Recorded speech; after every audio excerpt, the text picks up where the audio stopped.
Hello students, हम लोग इससे पहले वीडियो में प्रोकैरियोटिक सेल को कंप्लीट कर चुके हैं 11th स्टैंडर्ड का। अभी आज हम लोग चलते हैं यूकैरियोटिक सेल में। 9th क्लास में यूकैरियोटिक सेल भी हम लोग पढ़ चुके हैं, बट यहाँ थोड़ा सा एडवांस चले जाएंगे। तो यूकैरियोटिक सेल याद कीजिए आप, prokaryotic cell and eukaryotic cell. तो प्रोकैरियोटिक सेल क्या है, उसमें not well defined nucleus and membrane bound organelles भी एब्सेंट होते हैं। यूकैरियोटिक सेल में ये दोनों कैरेक्टरिस्टिक्स प्रेजेंट होता है। तो सबसे पहले हम लोग देख लेते हैं यूकैरियोटिक सेल में कौन कौन इंक्लूड है। इंक्लूड ऑल द प्रोटिस्ट्स, फंजाई या फंगस, प्लांट्स एंड एनिमल्स। अब आप कहेंगे कि ये प्रोटिस्ट क्या है। फंगस तो ठीक है, समझ में आता है, प्लांट्स एनिमल्स भी समझ में आता है। हम लोग पढ़ेंगे क्लासिफिकेशन, जब पढ़ेंगे हम लोग टैक्सोनॉमी, तो वहाँ हम लोग पढ़ेंगे कि ये एनिमल किंगडम को कितने ग्रुप्स में डिवाइड किया गया है, यानी सजीवों का ये सजीव जगत जो है, लिविंग वर्ल्ड, इनको कितने पार्ट्स में डिवाइड किया गया है। तो लिविंग वर्ल्ड को 5 पार्ट्स में डिवाइड किया गया। Monera, protista, fungus, plants and animals. Monera में सारे प्रोकैरियोट्स आते हैं, जैसे बैक्टीरिया हो गया आपका, माइकोप्लाज्मा हो गया आपका, बैक्टीरिया के साथ एक वैरायटी और हो गई बैक्टीरिया आर्किया, माइकोप्लाज्मा, पीपीएलओ। ये सारे क्या हो जाते हैं, प्रोकैरियोटिक, यानी प्रोकैरियोट्स। तो प्रोकैरियोट्स सारे आते हैं मोनेरा किंगडम में। मोनेरा किंगडम फर्स्ट किंगडम है लिविंग वर्ल्ड का। सेकेंड किंगडम है Protista, then fungus, then plants and most advanced kingdom हो गया एनिमल्स का। तो ये मोनेरा को छोड़ करके बाकी चारों में यूकैरियोटिक सेल्स हैं, सारे यूकैरियोट्स हैं। सिर्फ मोनेरा में प्रोकैरियोटिक सेल हैं, जिसमें कि bacteria, archaea, mycoplasma and PPLO आते हैं, जो हम लोग देख चुके। आज चलते हैं यूकैरियोटिक सेल में।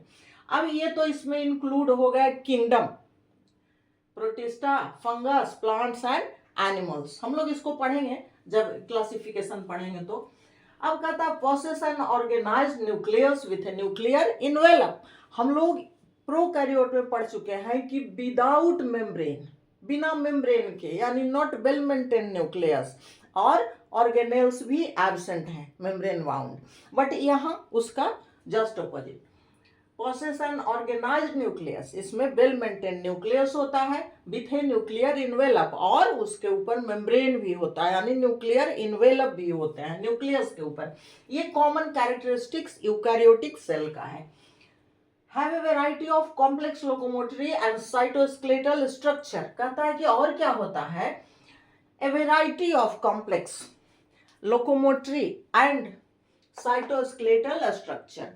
इसके साथ साथ ऑर्गेनाइज्ड न्यूक्लियस, यानी well maintain nucleus, nuclear envelope के साथ, उसके साथ ही बहुत सारे कॉम्प्लेक्स, सिंपल नहीं, कॉम्प्लेक्स लोकोमोटरी ऑर्गन्स भी होते हैं और साइटोस्केलेटल स्ट्रक्चर भी होते हैं। जैसे सूक्ष्म ऑर्गेनिज्म, छोटे ऑर्गेनिज्म जो हैं, तो उनमें फिर जैसे सीलिया हो जाएगा आपका, फ्लैजला हो जाएगा आपका, हम लोग को मिला था इसमें प्रोकैरियोट में भी।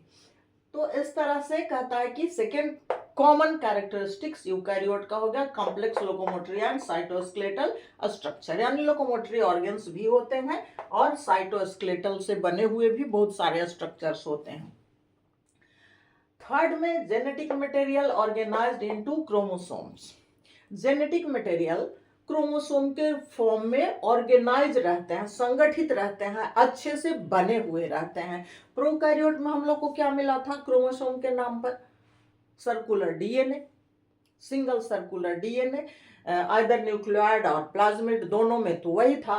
बट यहाँ कहता है कि जेनेटिक मटेरियल वैसे सिंगल सिंगल नहीं होते, बल्कि वेल ऑर्गेनाइज्ड होते हैं उनके सारे मटेरियल्स, और जिसे हम लोग क्रोमोसोम्स के नाम से जानते हैं। तो ये 3 कैरेक्टरिस्टिक्स हो गए आपके यूकैरियोटिक सेल के। सारे पॉइंट्स को आप पकड़िएगा। मैं ये नहीं कहती कि मैं नीट का पढ़ा रही, मैं 11th का पढ़ा रही हूँ, बट मैं कोशिश कर रही हूँ कि आपका 50-60% नीट का भी कवर हो जाए, जो बच्चे प्रिपरेशन करेंगे उनके लिए। तो सबसे पहले तो कि 5 किंगडम लिविंग वर्ल्ड का, जिसमें मोनेरा में बैक्टीरिया हो गया प्रोकैरियोटिक, और बाकी 4 जो बचे आपके protista, fungus, plants and animals, उसमें सारे के सारे यूकैरियोटिक सेल्स या यूकैरियोटिक सेल्स से बने ऑर्गेनिजम्स होते हैं।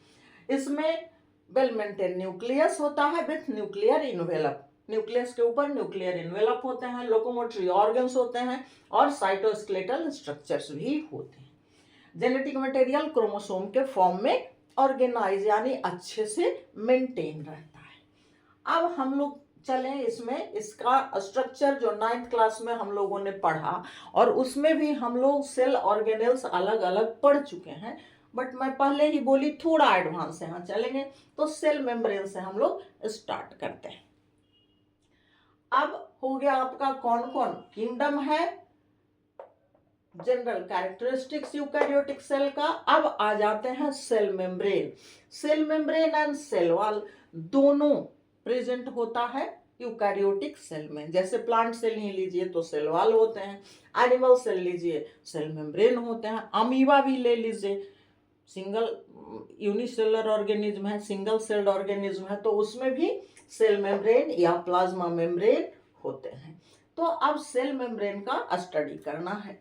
First of all cell membrane की स्टडी के लिए सबसे पहले लिया गया ह्यूमन आरबीसी, इसलिए कि इसको अच्छे से एक्सट्रैक्ट करके सेल से निकाल के इसका स्टडी किया जा सकता है, और मोस्ट डेवलप्ड ऑर्गेनिज्म है, तो पूरा स्ट्रक्चर इसमें कंप्लीट स्ट्रक्चर दिखाई देंगे। Human RBC is the cell used to study biological membrane. Biological membrane, cell membrane, plasma membrane, जो भी कहिए, उसकी स्टडी के लिए किस सेल का यूज किया जाता है? आरबीसी। आरबीसी याद कीजिए, कनेक्टिव टिश्यू। 9th क्लास में हम लोग टिश्यू भी पढ़े हैं, एनिमल टिश्यू में, कनेक्टिव टिश्यू में क्या क्या हो गया आपका? ये फ्लूइड कनेक्टिव टिश्यू में ब्लड आ गया, ब्लड में भी आपको plasma, RBC, WBC and platelets हो गए। तो ये आरबीसी है। आरबीसी में न्यूक्लियस भी एब्सेंट होता है, इसको भी दिमाग में रखे रहिएगा। तो human RBC is the cell used to study biological membrane. Biological membrane या प्लाज्मा मेम्ब्रेन या सेल मेम्ब्रेन के स्टडी के लिए आरबीसी, ह्यूमन आरबीसी का यूज किया जाता है। अब देखिए इसका कॉम्बिनेशन क्या है। RBC has 52% protein, 40% lipid in membrane and 8 to 10% carbohydrates and outer side also found in membrane. membrane में क्या क्या मिलता है? फिर से थोड़ा पीछे चलिए, 9th क्लास में हम लोग को मिला था क्या?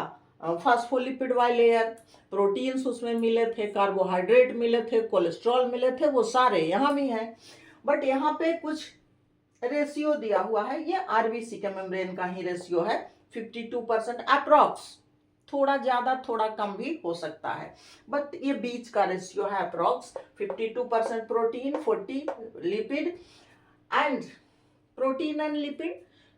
फॉस्फोलिपिड बाइलेयर याद कीजिए, वो मेम्ब्रेन बनाते हैं दोनों तरफ से जुड़ करके, और उसमें प्रोटीन प्रेजेंट होते हैं, कार्बोहाइड्रेट्स भी प्रेजेंट होते हैं, कोलेस्ट्रॉल भी प्रेजेंट होते हैं। तो 8 to 10% कार्बोहाइड्रेट्स। आप बोलेंगे कोलेस्ट्रॉल का आपने नहीं बताया, फिक्स कुछ है नहीं वैसा। कार्बोहाइड्रेट्स कहाँ होते हैं? एंड आउटर साइड, बीच का लेयर तो कौन बनाता है? फॉस्फोलिपिड, फॉस्फेट एंड लिपिड्स का वाई लेयर। उसमें प्रोटीन क्या होता है? एम्बेडेड भी होते हैं या बाहर भी होते हैं, उसके अकॉर्डिंग हम लोग प्रोटीन को भी डिवाइड करेंगे, आगे पढ़ेंगे इसी में। Outer side also found in membrane. ये हो गया सेल मेम्ब्रेन में ह्यूमन आरबीसी के सेल मेम्ब्रेन या प्लाज्मा मेम्ब्रेन का स्टडी। उसमें प्रोटीन, लिपिड और कार्बोहाइड्रेट का रेशियो हो गया, किस अनुपात में, किस रेशियो में प्रेजेंट होते हैं मेम्ब्रेन में, इसको भी दिमाग में आप रखेंगे। और ये सारे आपके क्वेश्चंस हैं ये आउटर साइड में। अब थोड़ा सा यहाँ पे मैं फॉस्फोलिपिड का फिगर, छोटा सा फिगर बनाई हूँ, क्योंकि 9th क्लास में डिटेल फिगर हम लोग पढ़ लिए हैं। तो फॉस्फोलिपिड इस तरह का बना होता है, ऊपर फॉस्फेट वाला हेड रीजन, फॉस्फोलिपिड का head region and tail region, याद कीजिए head region and tail region. अब ये हेड रीजन है फॉस्फोलिपिड, इसमें क्या क्या है, phosphate and glycerol, phospholipid phosphate and glycerol, और सिंगल हेड में 2 टेल होते हैं, ये दोनों टेल हैं। अब नीचे क्या मैं लिखी हूं, इसको मैं छोड़ दे रही हूं, बस फिगर देख लीजिए। और इस तरह से ये अरेंज होते हैं, इस तरह से ये बाई लेयर, एक लेयर 2 लेयर है ना, फॉस्फोलिपिड बाई लेयर के बने होते हैं प्लाज्मा मेम्ब्रेन। तो इस तरह से अरेंज होते हैं, यानी दोनों का हेड बाहर की ओर और टेल अंदर की ओर। अब यहाँ पे देखिए इनका फंक्शन क्या है, उसके बाद हम लोग स्ट्रक्चर में चलेंगे। Lipid provide fluid nature two membrane. Plasma membrane या सेल मेम्ब्रेन कोई भी होता है तो कहता है कि उनका नेचर कैसा होता है, फ्लूइड नेचर। तो आप सोचेंगे कि fluid nature, fluid means liquid form में, तो लिक्विड फॉर्म में तो प्लाज्मा मेम्ब्रेन होता नहीं। हाँ, नहीं होता है, लेकिन फ्लूइड यानी लिक्विड फॉर्म का मतलब क्या होता है, लिक्विड जितने भी हैं, solid, liquid and gas, physics में हम लोग पढ़े थे, आप लोग भी पढ़े होंगे। तो ये सॉलिड, लिक्विड, लिक्विड का क्या डेफिनेशन है, उसका आयतन निश्चित है बट आकार अनिश्चित है, शेप इनडिफिनिट है, वॉल्यूम डिफिनिट है। जैसे एक ग्लास ऑफ वाटर लेते हैं, कहीं भी वो एक ग्लास ऑफ वाटर ही रहेगा, या मान लीजिए 100 ml लेते हैं तो वो सब जगह 100 ml ही रहेगा, यानी वॉल्यूम उसका डेफिनिट है, लेकिन जिस बर्तन में रखिए उस आकार का हो जाता है। तो यहाँ पे ये प्लाज्मा मेम्ब्रेन जो है, इसका फंक्शन भी क्या है, कहता है कि फ्लूइड नेचर। फ्लूइड नेचर मतलब शेप बदलते रहता है, according to requirement, according to need, shape बदलते रहता है। और ये शेप बदलने का रीजन क्या है, चूंकि ये प्लाज्मा मेम्ब्रेन या बायोलॉजिकल मेम्ब्रेन या सेल मेम्ब्रेन में चूंकि लिपिड प्रेजेंट होते हैं, इसलिए ये थोड़ा फ्लेक्सिबल होता है और ये इसका शेप जो है वो चेंज होते रहता है। वॉल्यूम डेफिनेट है, जितना उसका ये क्षेत्रफल होगा उतना ही होगा, लेकिन शेप उसका चेंज होते रहता है, और इसीलिए कहते हैं फ्लूइड नेचर टू मेम्ब्रेन। यानी लिपिड का फंक्शन क्या है, सेल मेम्ब्रेन को फ्लूइड नेचर प्रोवाइड करता है, जरूरत के मुताबिक उसका शेप बदलते रहता है। सेकेंड में आ जाइए, provide lateral and flip flop movement. अब फॉस्फोलिपिड बाइलेयर में मूवमेंट है ना, प्लाज्मा मेम्ब्रेन या सेल मेम्ब्रेन कैसा होता है, सेमी परमिएबल या सेलेक्टिवली परमिएबल, यानी सब्सटेंसेस का, मॉलिक्यूल्स का, आयंस का इन एंड आउट होते रहता, मूवमेंट होते रहता है इनके द्वारा, प्लाज्मा मेम्ब्रेन के द्वारा। कहता help provide lateral and flip flop movement. Lateral means क्या, लैटरल मीन्स पार्श्व, बगल में, साइड में। तो ये इसका इस तरह से अगर ये कंटिन्यू मेम्ब्रेन बने हुए हैं तो ये बगल से कहता है कि मूवमेंट होता है। एक तो हम लोग सीधा मूवमेंट समझते हैं कि सीधा प्लाज्मा मेम्ब्रेन से होकर के कोई भी सब्सटेंस या मॉलिक्यूल्स इन कर गया, ऐसा नहीं है कि सारे मॉलिक्यूल्स सीधा इन कर जाते हैं। ऐसे मेरा वीडियो एक पहले डाला हुआ है, डिफ्यूजन, एक्टिव एंड पैसिव, ये डिफ्यूजन का, ऑस्मोसिस का, सबका, एक्टिव ट्रांसपोर्ट, पैसिव ट्रांसपोर्ट, सबका वीडियो डाला हुआ है, बट यहाँ फिर से समझ लीजिए। कहता है provide lateral and flip flop movement. Lateral movement आपको समझ में आ रहा होगा कि बगल से, पार्श्व से मूवमेंट, मॉलिक्यूल्स एक जगह से दूसरे जगह जाते हैं। लेकिन कहता फ्लिप फ्लॉप, ये फ्लिप फ्लॉप क्या है, suppose that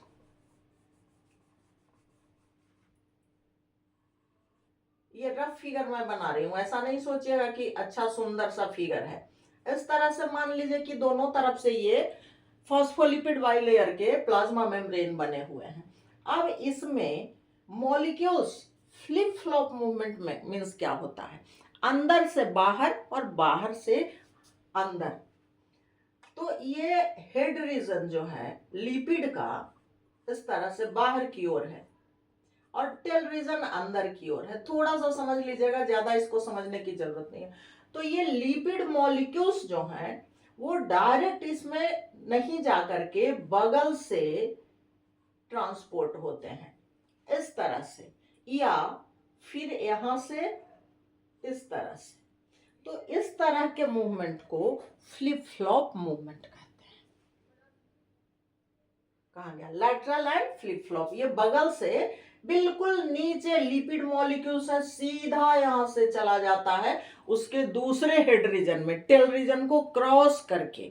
this is flip flop movement. और इसमें एनर्जी रिक्वायरमेंट होती है, इसमें एनर्जी की आवश्यकता होती है, तो ये प्रोवाइड करवाता है इसको फ्लिप फ्लॉप मूवमेंट। आगे हम लोग जब फिजियोलॉजी पढ़ेंगे, ट्रांसपोर्टेशन वगैरह, तो वहां पे ये काम आएगा।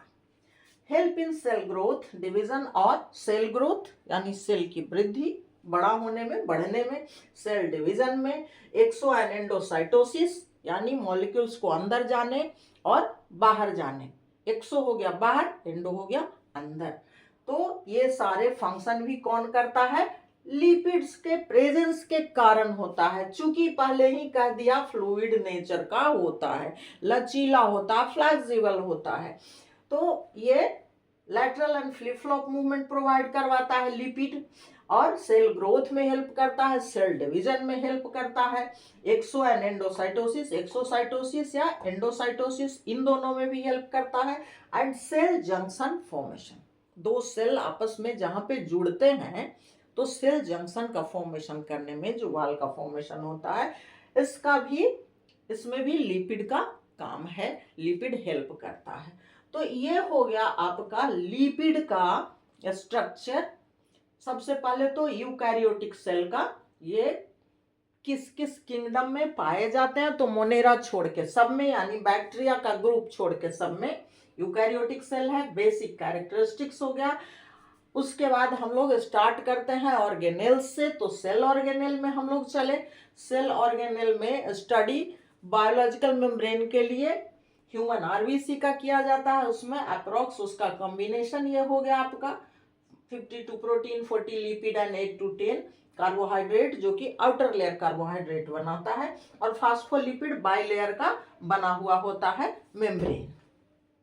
अब इसमें मेन कंपोनेंट लिपिड है जिसका बाइलेयर बना होता है। तो सबसे पहले हमने लिपिड का ही स्टडी किया।